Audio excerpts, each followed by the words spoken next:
This podcast is a quest for well-being, a quest for a meaningful life through the exploration of fundamental truth. Enlightening ideas, insights on physical, mental, and spiritual health. The inspiration is love. The aspiration is to awaken new ways of thinking that can lead us to a new way of being well. Welcome to Body, Mind, and Soul Healing Conversations.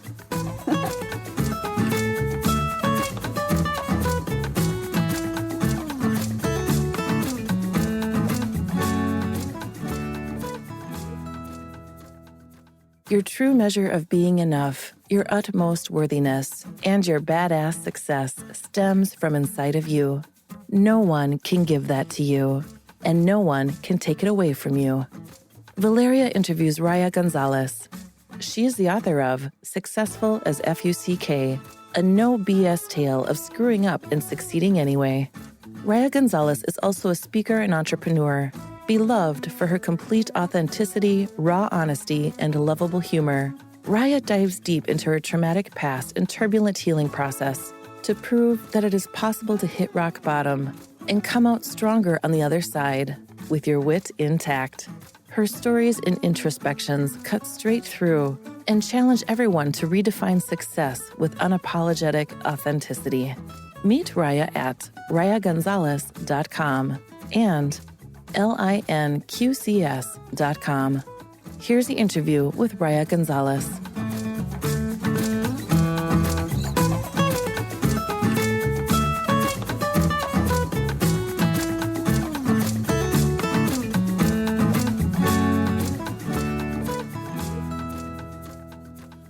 In your own words, who is Raya Gonzalez? I am working this out, actually. So my normal answer would be I am a mother of three. I'm a wife, I'm an author and a business owner, and I'm a passionate member of my community. But what I'm learning to unpack is who I am apart from all of the roles and the hats that I play. So I would say that I am a deeply thoughtful soul and hopefully an influence for good for other people. I love that. I love all that. I think one of my guests, he posted a video on YouTube, and the title was Fully Human and Fully Divine. Yes. Embracing all parts of the human experience, of the human being. So when you say that, that's a beautiful answer. And the soul. So unpacking that for a moment, Raya, what is the spiritual component or part of the human? What is the soul to you?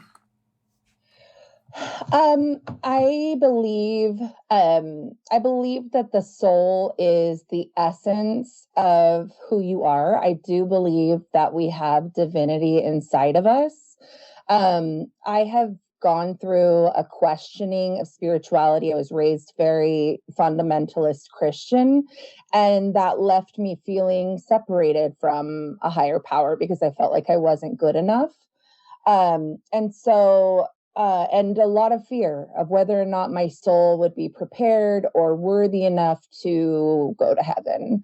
As an adult, I'm embracing that my soul is enough as it is, that I have divine purpose, and that it's a thing of beauty, and it's a thing of pain, and it's a thing of mistakes.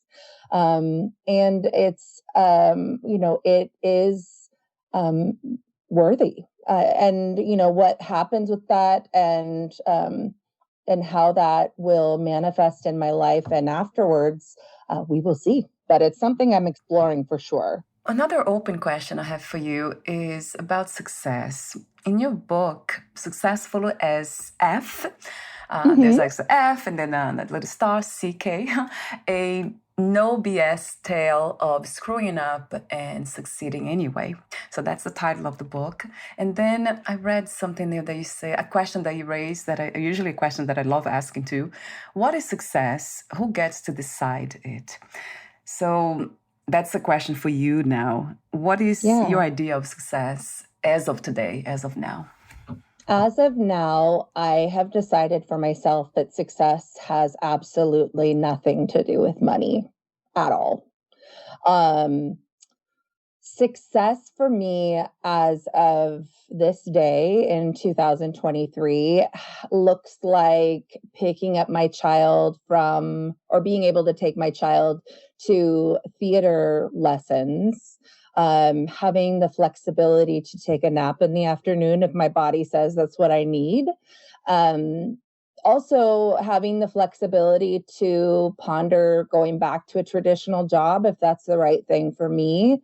um, I think sticking with a marriage for 25 years is pretty successful, and all of the ups and downs that come with, cohabitating and sharing a life with somebody, and embracing my imperfection. I think, and learning to surrender to the unknown, which none of those things have I mastered. Success is about curiosity. It's about being open to making the big mistakes and being sad about it, and then seeing what you can do or learn after you have time to process that. That's another wise and beautiful answer to that question, one that I agree with very much. Although I do see the point of a lot of people who answered the question differently. Not here, perhaps not here, but I remember interviewing people, I think it was Long Island in New York, street interviews. I was just interviewing random people on the street. And I remember this woman saying, this older woman, she said, "What is success to you?" And then she said, money's good because it calms my nervous system. Yes. So that caught my attention. It stayed with me for a while. Like, why did you say that? It calms my nervous system. I think that just because I don't believe at this phase that success is monetary doesn't mean I don't need and want it. I invite all of the abundance to come showering down on me. Yes. I do agree with that. I think especially when you've been raised in an environment when there's been a lack of finances or a perceived lack of finances, it can create insecurity that lasts even when that lack is no longer there. And can be generationally something, and that anxiety can be passed on. I think where we go wrong is when we tie the desire for money and the feelings that we have about money with our success, because we don't have control over money, and money is a piece of paper that with a perceived value that you're applying to yourself, and it can be taken away from you. So that means that if you attach value to yourself based on a piece of paper that has subjective value from other people, your value can be taken away from you at any time. And so that's where I'm learning to have this juxtaposition between, yes, I want money for the freedom and the opportunities and all of the wonderful things that money can bring. But I do not want to allow myself to attach um, that status to my well-being and my worthiness, because I think it's a spiral, of things that can happen, and it's just, I think we sabotage ourselves if we do that. That makes sense to me. When I think about desire, you mentioned the word desire for money. That caught my attention because when I think about desire, it has been said too in the spiritual world that has to do with the heart. The heart desires. So, and the intellect wants to learn. It's more into learning and knowledge. So desire, if we have the desire for money, then how can we love? How can we really focus on love, focus on higher elevated values, as you mentioned? So, right, that would be really, it would be a challenge, I would Yeah. say. I think yes. But I think that if we love and we believe that um, we will be provided for, um, and it may not look the way that you wish, but if you embrace what you do have and you are open to more, then through that you can love, and it is about being provided for and being that level of safety. Like if you I think of the some of the most desperate financial times of my life, and then I think of all the beauty that was happening around that, that had nothing to do with it. And some of the times I would get lost in the desperation for the money and not get lost in the love. And some of the times I would disconnect from the poverty and connect to the abundance of love. And so I think that if you get overwhelmed with the poverty portion, um, and I'm not speaking of, I mean, there are really people who suffer from generational poverty and oppression, and their battle is very different and very nuanced. But I would be remiss to say I can speak for them. I grew up poor, but my poor came with privilege. And so this is my perspective, but I also want to acknowledge that it doesn't work for everybody. But I do think that there are hopefully at least a few corners of your life where you can say there's love there, even if it's not biological family. You can say there's some corner where you can feel loved. That's another beautiful insight about the simplicity of love that can be seen, felt everywhere if we are really paying attention. Or if we just pay attention, like you said, we just refocus instead of focusing on the challenges, we focus on what we already have. Or perhaps even we don't have a flower that's outside of our window. Oh yeah, pets. Right. Oh my God, I love the animals. Yes. Oh yeah. I Yes. mean, my daughter has a tabby cat, and his name is Oliver, and he's very vocal, so we call him Mr. Meows. Yeah. And Yes. he has become my cat, and we Yeah. have conversations with each other, and there's just something so silly and fun Yes. about having this like relationship with an animal, right? That you've bonded to. And so sometimes it's as simple as that you feel like you are important to something, a plant, an animal, your environment, a community. There's so many ways where if we're looking for it, the love will show up. You actually mentioned that in your book. I have here, you say success has more to do with all those little moments that don't make it onto the inspirational poster. You said Yes. more than that, but then I just copy and pasted that part because it caught my attention. Yeah, I love that you mentioned pets, right? That's the moment throughout the day that I'm the silliest, in the happiest, in that sense of being fully in the moment and just not. There's no thinking almost involved. I'm just so silly and jumpy around my dog that my husband's like, I never seen you so happy. But there's something about animals. That might be the non-judgmental piece, right? Right, that we spoke off record. Yeah, It might be absolutely. I think, and I think it also taps into my word of 2023 is play. I tend to be very, like I can go into the abysmal sort of catastrophic mindset sometimes. And I'm very engaged with people, but I can be very serious in my inner thoughts. And I want to have more fun this year and do more things that connect with my inner child. And I feel like my inner child comes out when I interact with my pets, and you can hear it in your voice. Your voice goes up, Yeah. like the Yes. tone of your voice goes up. The Yes. way you talk to them is almost like baby talk. Yes. It's kind of And funny, but yeah. then you imagine, and I think they do Uh, engage back with you in different ways. And it feels innocent, it feels light. And so I think it really does tap into, it's almost like a form of self-love, to have that type of freedom to let yourself engage and love an animal that way, or plant. Like I said, plant. Lots of people love their baby plants. So true. You reminded me of somebody else that I interviewed. I didn't meet her. She did a self-recorded interview, but she's a vet and also a psychologist. Oh, for a pet psychologist, I'm not sure. But Oh. she wrote a book, and the title caught my attention immediately. It was My Pet, My Pill.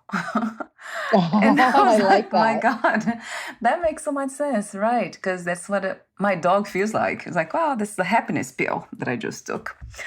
And Yes. child, yeah, when you say bringing the child back. But I think we can do that in every way. I do believe in kind of merging innocence and wisdom. It's possible, right? Yes. Right. To That's definitely a journey that I'm on and have started with this book, because when people see the title of my book, they need to know this is very tongue in cheek. It's yes. meant to be attention grabbing. It's Yes. also meant to be a little sarcastic and sassy. I don't think that I'm successful AF.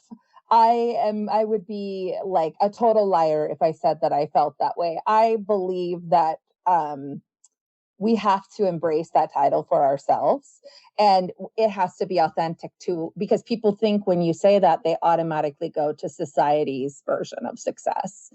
And so, but what happened, and what the book really is about, is using stories from my life, to illustrate these universal stories from everyone's life and the emotions that run behind it and the vulnerability. And I really laid myself bare.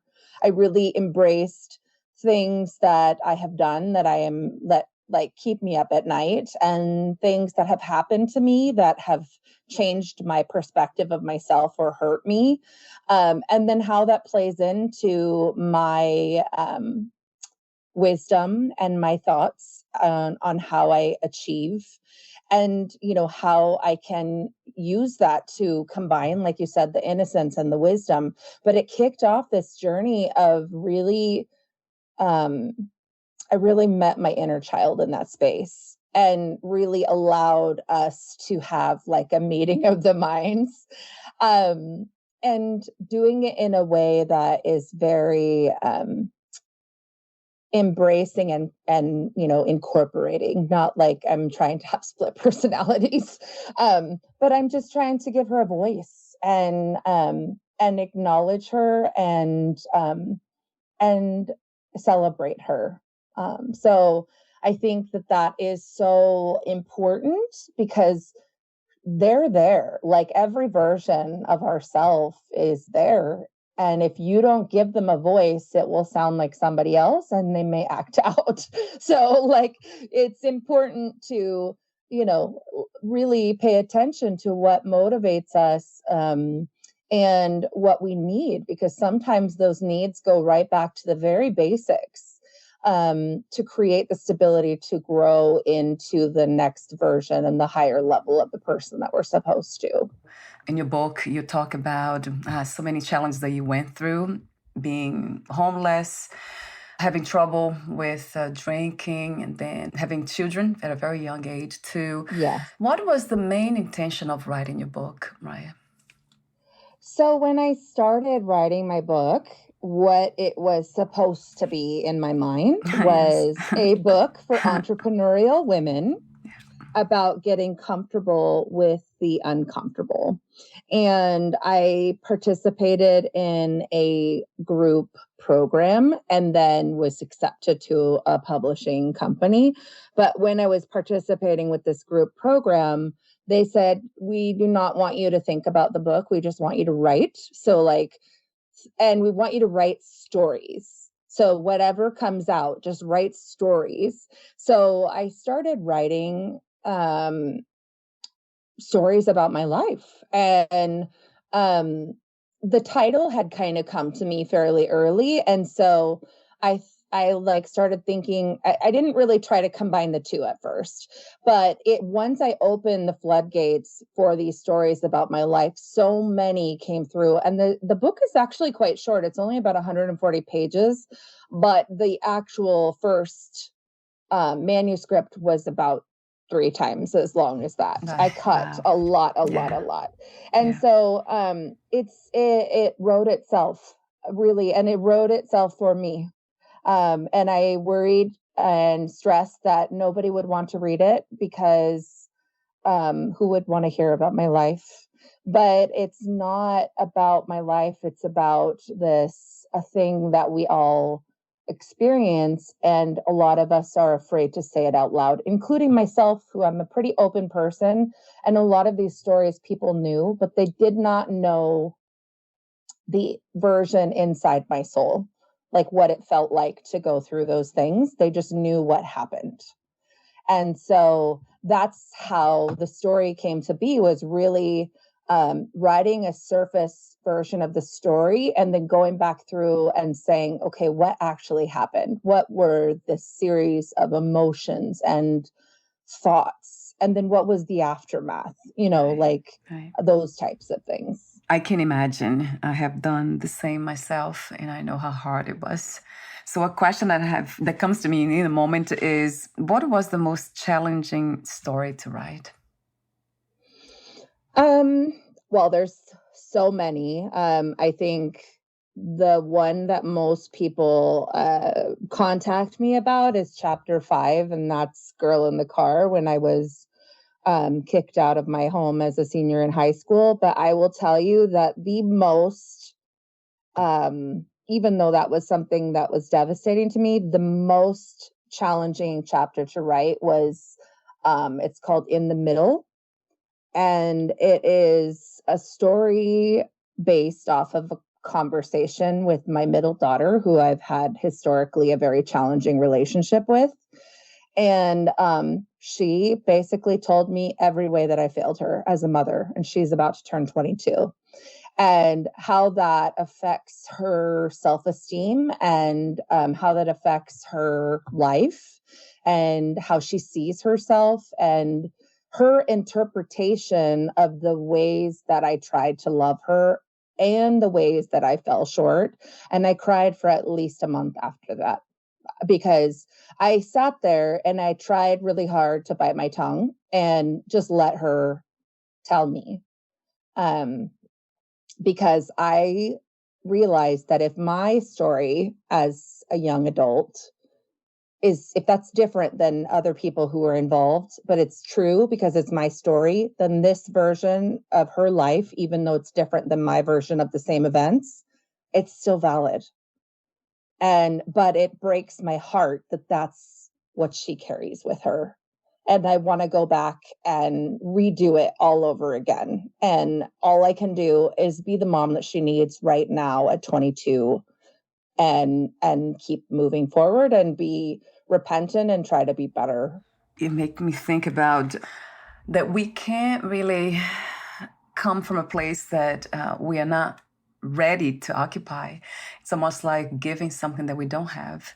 So, Yep. to me, when I think about that, automatically I find self acceptance and self forgiveness.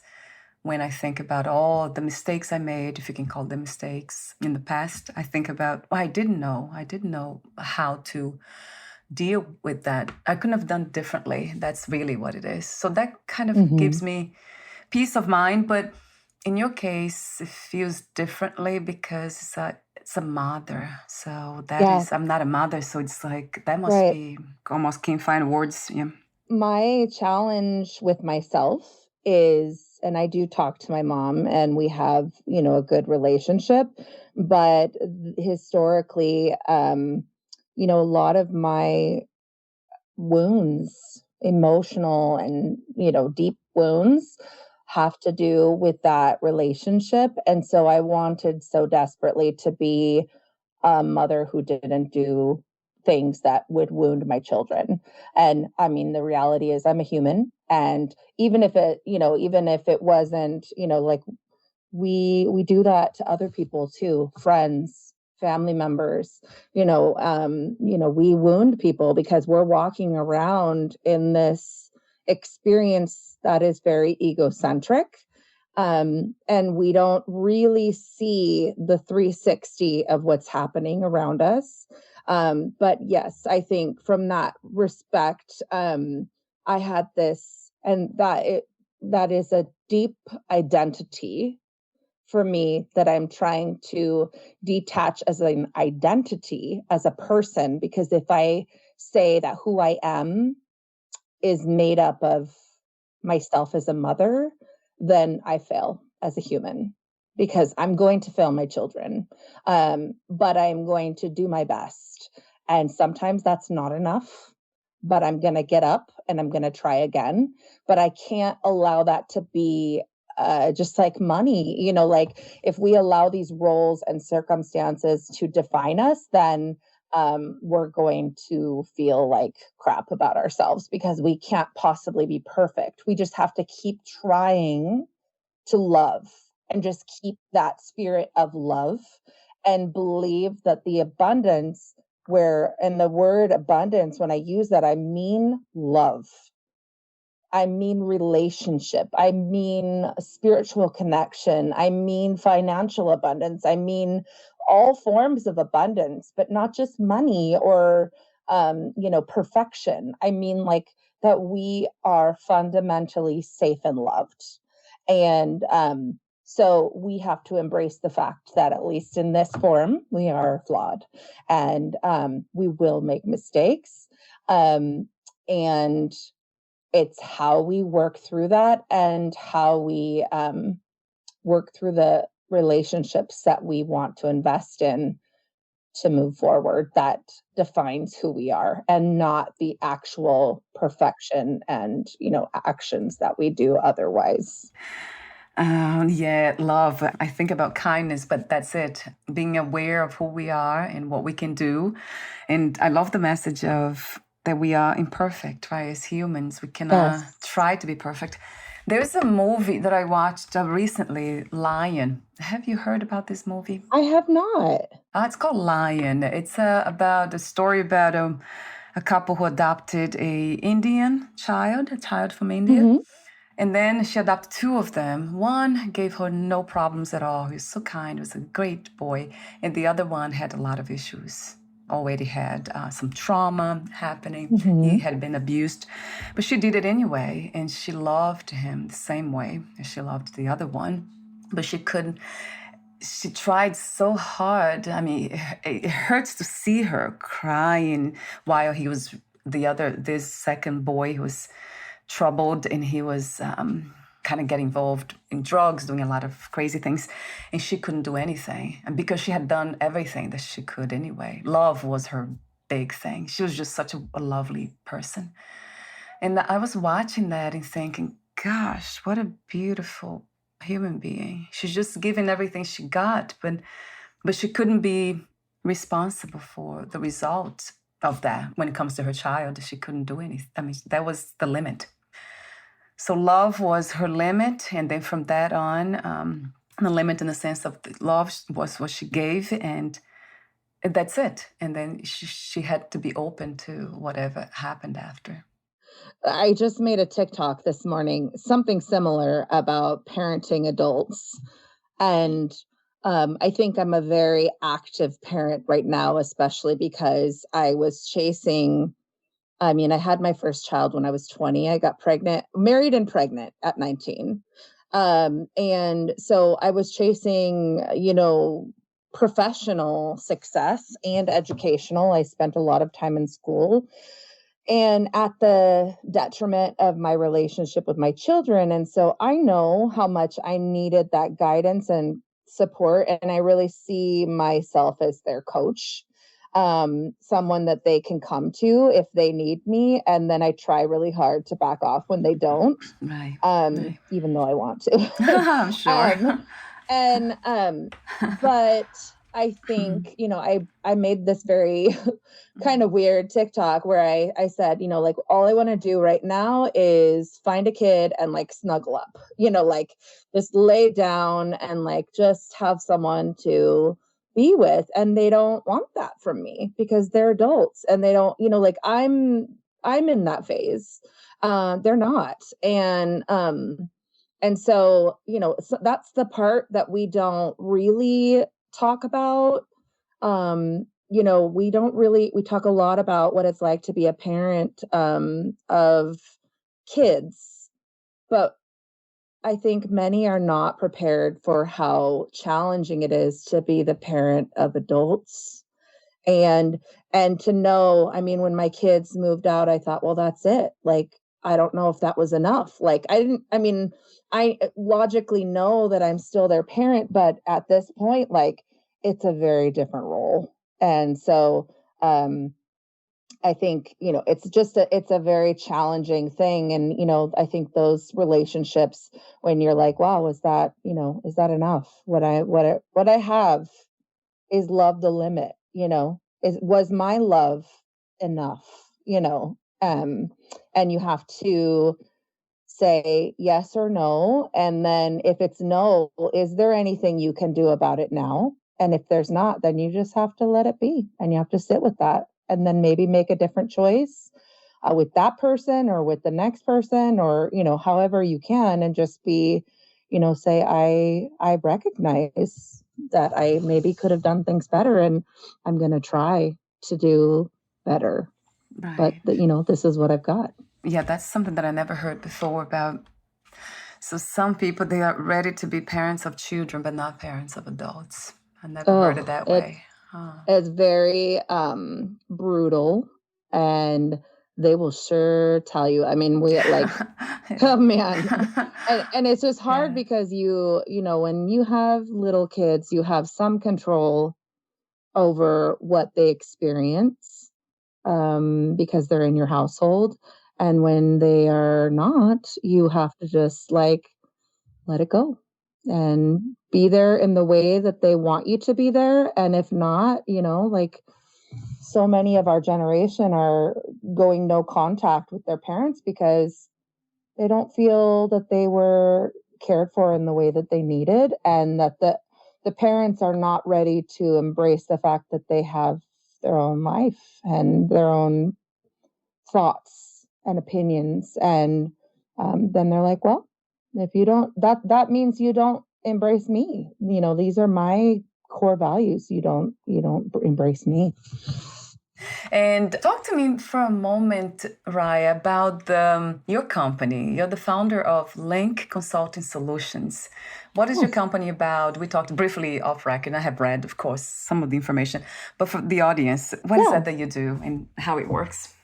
So my company, Link Consulting Solutions, does virtual assistant matchmaking.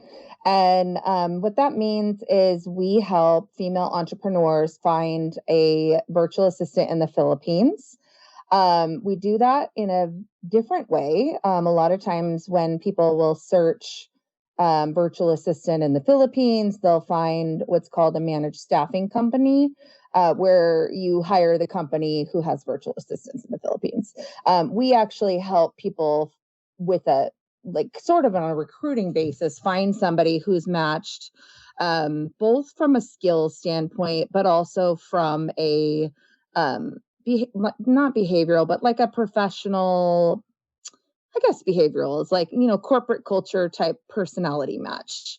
And we do that through assessments. And I love it. I love working with wonderful business women here in the States and abroad. And helping them not only find somebody, but really doing it.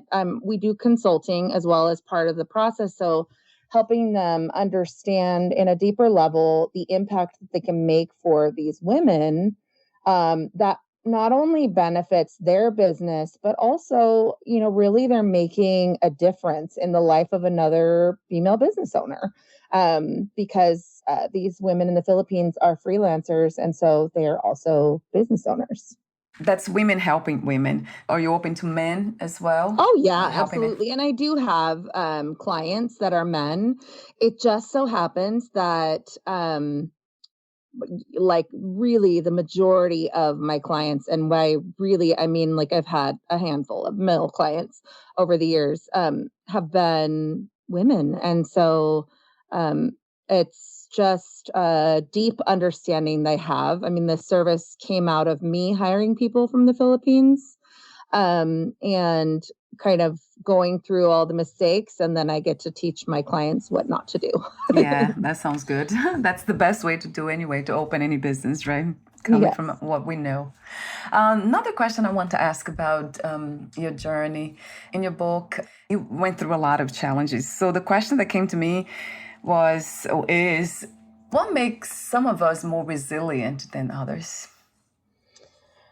Um, Awareness, Yeah. because um, it's really easy to, and I say this as somebody who struggles with mental illness. So it's really easy to just lay down and let it happen. There are days that awareness and self acceptance, I should say, because there are days where I have nothing. Really, I have nothing to give the world. I have nothing to give myself, and I need to do what I can and go back to bed. And it is a loving act for me to do that. And instead of beating myself up and feeling lazy or feeling less than or whatever, I need to embrace the fact that this is where I'm at, and it's okay. So I think that when you are aware that this is the hand you've been dealt, right? I mean, you we don't get a lot of options sometimes in we don't get options in what we're dealt. We get options in what we do with it. And so, do we want to lay in bed for the rest of our lives and cry?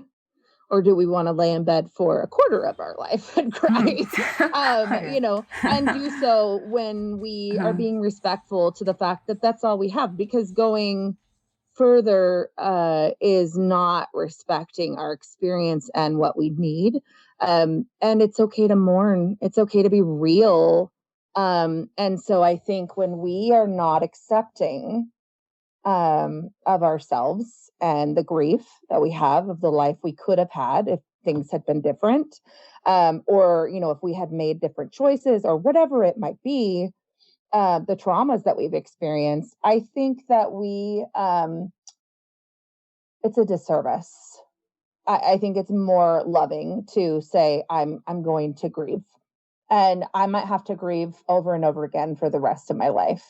But I think if you allow it to happen, you don't have to stay there. And the book really addresses that too. It says that you can have success in the lowest part of your life. In the lowest part, there are parts where people are so, ashamed of the choices that they're making, or maybe they have addiction, or maybe they have I got fired, and that for me was extremely life rocking for me. Not just embarrassed, it was a core identity for me. um and there's like multifacets, that's a whole nother show. Right. but Yes. but in there, what I didn't know was that there was success in how I processed that eventually. But first, I had to lay down. I had to lay down physically, emotionally, spiritually, intellectually. I needed to pull myself off grid and say, I am not okay. And then say, okay, if I'm not okay, but I need to keep going. Really, I need to keep going. What is my next step? And only look at that. And then it's a series of next steps that gets us, down the road. One of the things that I've been kind of reflecting, contemplating these days is, how do we know the difference between being peaceful just knowing that this is enough, whatever we have is enough as it is. How do we balance that with ambition and doing more and contributing more to society and the lives of others? Is that something that you have reflected upon? Oh, every day. Oh, good. But I haven't mastered it. I think that's definitely part of it may be my forever burden. I hope not. But because I'm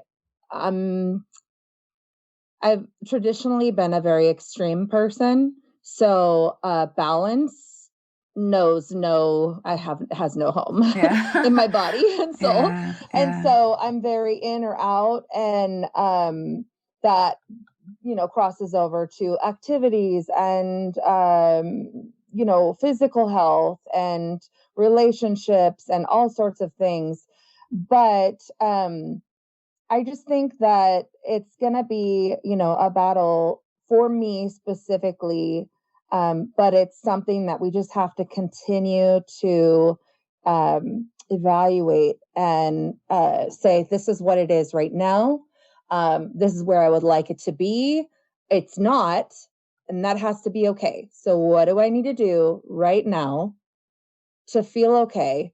And what actionable steps can I take? What is available to me? Who can I ask for help? I don't want to ask for help. Okay. How's that going to make me feel? Sometimes you have to sit in it because you're like, I don't want to ask for help. I don't want to do anything. This is the end result and the natural consequence. And okay, that's what I embrace for myself in this moment. And then hopefully, move forward from there. Yes, so one way or another. And that's another beautiful message about asking for help. You actually have that in your book. You say, in a very interesting way, many of us silently suffer an unnecessary independence when help is Mm-hmm. available.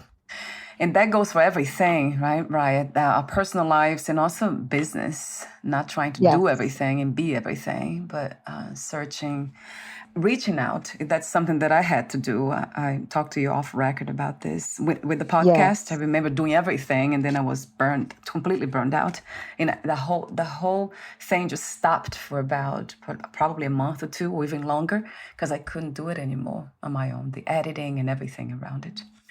That's another message to be reminded of. Do what we can do, and then also letting go of the ideas of, let's say, the consequences. If we are okay, if we kind of reflect upon the consequences and we accept them ahead of time, then it makes it even better. But it takes Yeah. awareness, doesn't it? A lot of It that. really does. And I think, the first week the book was out, I have a core group of friends, and that I've just had for years and years and years. And several of them said, I am so mad at you, so mad at you, because they were there. Like, when these things were happening, and they were like, I knew that you were going through a rough time, but you never told me this was happening, and I'm so mad at you. And like, literally, if you go radio silent, I am showing up on your front porch, and like, because Yes. now I know that this is your MO, and I'm going to do this. And it's the shame, like, we get stuck in that, and it's the shame of like saying, I'm not okay. And also, like, how many times can you say, like, I know I'm not alone with depression and anxiety, but like, how many times can you say I'm not okay and not feel annoying to people? Like, what am I giving as a friend to you if I just say over and over and over again, I'm not okay? And so then there's the guilt of like, I don't want to let them see this because I'm sick of myself. Like, I don't want to hear this anymore. And so I can't imagine how they feel, but really people love us. And and if we don't have that person, there are ways, and there are communities of people who do want to know us. That's such a beautiful message, one that I wish everyone would have access to just reach out for. for help and not try to be all tough, right? I see that with men, trying to be strong enough. I'm strong, I can do it all. And then that vulnerability, isn't it? It's kind of not being vulnerable because that's perceived as weakness. I know it sounds like a cliche, but that's how we... No, it's 100% true. And I think that will absolutely affect our vision of success and achievement and all of those things. And when I wrote the book, part of my intention was like, I'm not a celebrity. I'm literally just a regular old person. Like, I'm this, this small town girl from Washington State who, hasn't traveled outside of the States very much except for to Mexico. And like, I'm just a regular person. And I think that, we just have to internalize what we can, process it, and, move forward with that because, and share what we can. And I'm doing this, like I mentioned, this TikTok that I made. I've known for a long time in my soul that I wanted to be on TikTok. I lurk like it's my TV. But I've known that I want to make videos, but I've been so caught up with being strategic about how I, like, do I talk about my VA business? Do I talk about this coaching that I'm working on, helping people, map their way to their version of success, or I'm going to be building a community. Do I talk about that? And it paralyzed me. And finally, I just said, I'm just going to talk about me and my life. And this morning it came to me and I posted too. I said, I'm going to start telling the stories that aren't in the book.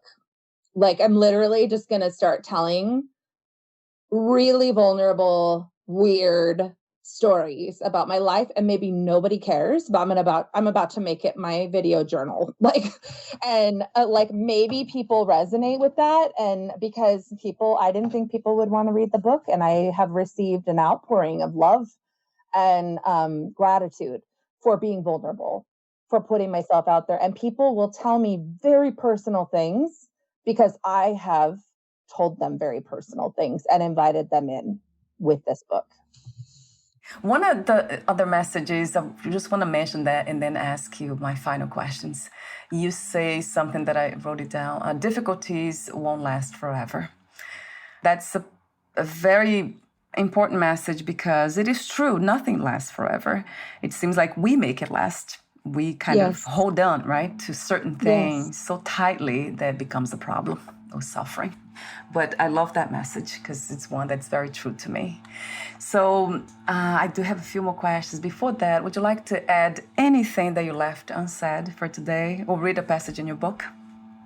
I would just like to say that we write this story. It is not written for us, the story of our life. And we forget that. We forget that it's our pen to paper, that it's our decisions and our steering of how this story goes. And we give over our power to nothing. We just allow ourselves to be whipped around by life. And that's okay for a period of time, but it is your story. And you get to write how it goes. And it doesn't all have to be these huge arcs of adventure and all these kinds of things. There are quiet moments. There's the 2/3 of my book that I cut out, and we need to, and taking your power back is not an aggressive move. It's a gentle accepting that you have the ability to say, this does not serve me, and I do not embrace that for myself. The phrase that I've been toying with that I love is, I'm not available for that. And I say that to myself too. I say that to other people now, which boundaries have always been a thing, but I say that to myself too. If something comes into my mind and I'm like, nope, I am not available for that. Yeah, I love that. And so we need That's a good to, one. that's, accepting your version of success, accepting the challenges, being brave to step out in fear and do things anyways. We are writing the story. We are writing it. And there are external factors that happen in every story, but it's what we do with those external factors and who do we pull into this story to be our wingmen and our supporting characters. I've never watched a movie, a play, or read a book where there was only one person throughout the whole thing. That would be a very boring piece of entertainment. And so, that's really where it is like, what tools do you need to progress in your story? To make it, maybe not a comedy, but let's stop making it a tragedy. Embrace that there are sad parts of every story, but we don't have to stay in the sad parts. We can embrace that is now part of us. There was no good reason for that to happen. It didn't make us stronger in that sense. Like we're not better because it happened. It's just now part of us. And we're going to heal from that. We're going to have to work on that. It may be something we carry with us to the end, but it's now written in the story. And it's what we do with that in the chapters moving forward that determines our character. That's a beautiful way of ending the episode today. I wanted to ask the question about one message you'd like to everyone to take from this episode, but this is it. Yeah, you just said it. Yeah. Thank you so much, Raya, for your presence in this reality. Oh, absolutely. For everything that you're doing for humanity. We do need not just to know these, to have this wisdom, but to be reminded too. I see that I'm putting myself in this position of being reminded of these beautiful pieces of information that I call wisdom, that it needs to become real in a sense of manifested here. So thank you for bringing this to life.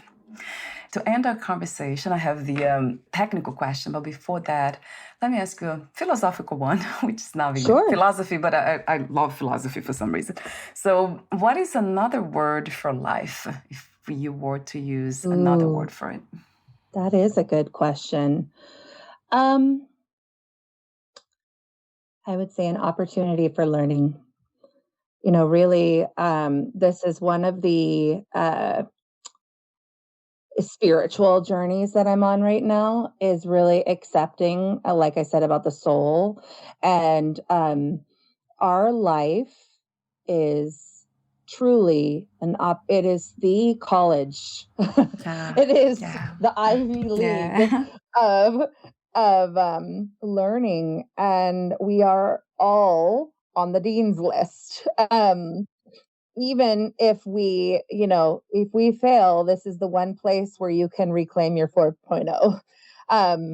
So I think that that's really where I would let it land, is just say that life is a journey of learning, and an opportunity to learn something new every day and to build on, we have the 100, 200, 300, 400 level, and maybe you make it to PhD, maybe you stop at high school, but at every phase we learn something valuable. And they say, what am I going to use this for? Like they say, the kids will say that, what am I going to use this class for? Everything is useful. Oh, wow. Yeah, that's another beautiful piece of knowledge, wisdom, right? Being the opportunity to learn, and then even connected to it would be being open to learn. Because I see some of us are not open to learn, and that kind of frustrates me sometimes. But it's, like you said, it's everyone is at different levels, so we can't rush, right, the process of getting there, whatever there is. Yeah. Absolutely. It's the opportunity, not necessarily the necessity, not necessarily that everyone is going to take that journey. Some people get their GED. Right. No, there's no shame in that, there's no shame in that. That's their journey. That's how they embrace and want to move forward in their life. It is the opportunity. Yes. Thank you so much again for your presence. And absolutely. Before we say goodbye for today, where can we find more information about you, your books, services, and future projects, Raya? So my website about the book and about the movement that I am trying to speak about is RayaGonzalez.com. And then I am on Instagram as Raya Gonzalez _author, same handle on TikTok. It'd be really fun to start getting more friends on TikTok since I'm about to bare my soul. Yeah, right. And so, and just really, I answer all my own messages. If you send me a message on the website or any of the platforms, it's me and I care. I actually do. And I am about creating a community of humanity and learning how to be a better person myself and humbling myself to do so, because I think we all come from different places. So I would love to get to know anyone who would be willing to do so. Wonderful. And I'll have your website link on your podcast profile and the book link as well.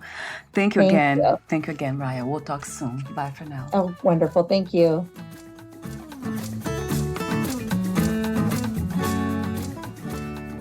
Thank you for listening.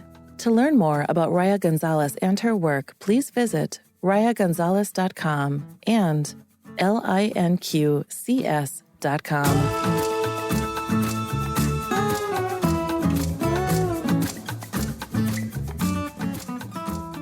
To learn more about this podcast, please visit fitforjoy.org/podcast.